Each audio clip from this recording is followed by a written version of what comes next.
केंद्र बिंदु शिक्षक है और सिर्फ वर्तमान में नहीं बल्कि हजारों वर्ष पूर्व भारत ने पूरी दुनिया को यह संदेश दिया था कि शिक्षक से ऊपर दूसरा कोई नहीं होता।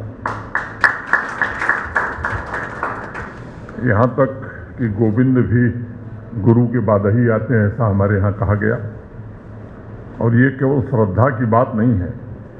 कुछ लोग ऐसा कहते हैं या मानते हैं कि ये पुराणों की बात है। मैं ऐसा नहीं मानता।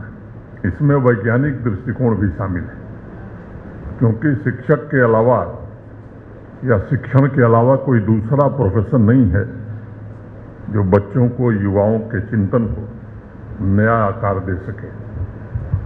शिक्षक का सबसे बड़ा रोल जो है, सबसे बड़ी भूमिका यह है कि वो नौजवानों को स्वयं से परिचित कराने का काम करता है।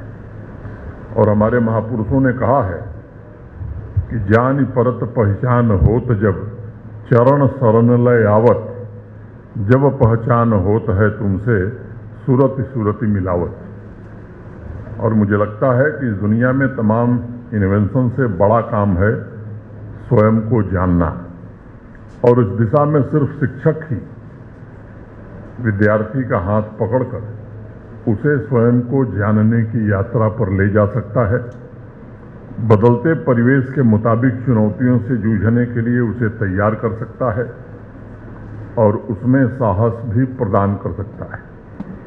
और इसीलिए राष्ट्रीय शिक्षा नीति में स्पष्ट रूप से इस बात पर बल दिया गया है कि आधुनिक विश्व की आवश्यकताओं के अनुरूप विद्यार्थियों को तैयार करने के लिए ऐसे शिक्षकों की आवश्यकता होगी जो सिर्फ टीचिंग नहीं बल्कि मेंटरिंग पर ज़्यादा ध्यान देंगे।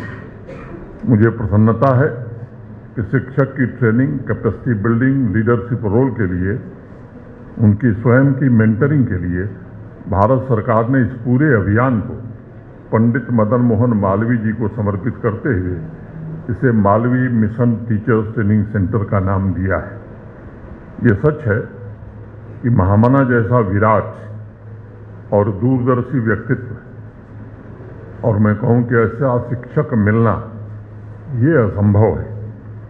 महामना जी को मैं देश के आत्मविश्वास, संस्कृति, स्वाभिमान, आज़ादी एवं समाज के समग्र विकास के लिए कटिबद्धता का प्रतीक पुरुष मानता हूँ, जिन्होंने हर एक कार्य, हर एक मिशन में फौलादी दृढ़ता का परिचय दिया।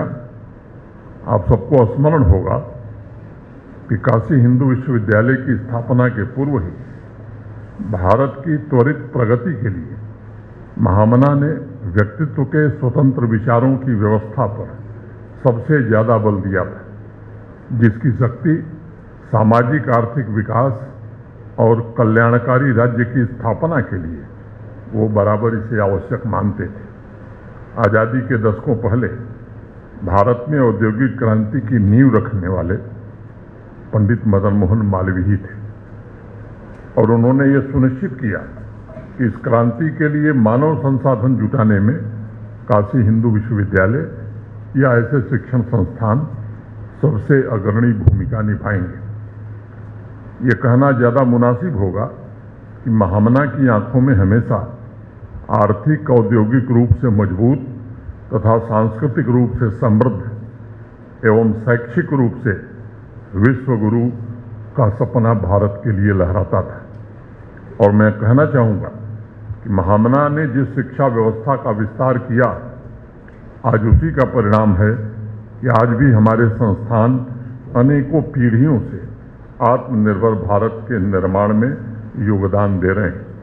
और अगर मैं कहूँ कि आज़ाद भारत में औद्योगिकीकरण को सबसे ज़्यादा अगर किसी ने बल दिया तो वो केवल एक नाम है, पंडित मदन मोहन मालवीय का। महामना सदैव से मेरे आदर्श रहे हैं और निजी तौर पर मैं उन्हें भगवत गीता के कर्मयोगी की तरफ निष्काम भाव से काम करने वाला महापुरुष मानता हूँ।